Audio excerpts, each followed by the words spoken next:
back hundreds of thousands of years into our past. It talks about Tiamat and Nibiru, the Nephilim, seeding the human race, Adam and Eve, and the children of Lemuria. This portion of the story is really interesting, but not the most crucial to know. We're not going to be covering this at this time.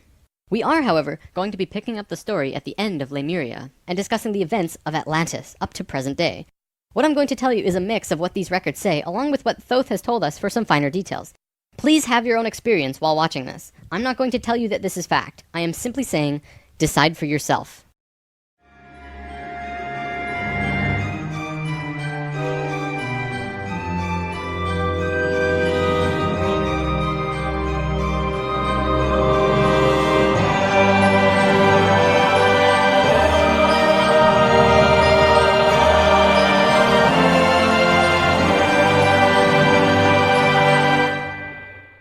There was a time, long ago, when humans existed at a very high level of consciousness. We were interdimensional and were very psychic. We communicated through thought and emotion, much like how animals do rather than speaking or writing, which would seem very primitive.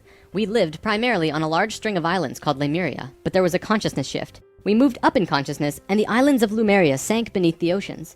At the time of this shift, a new continent rose out of the waters. We called it Atlantis.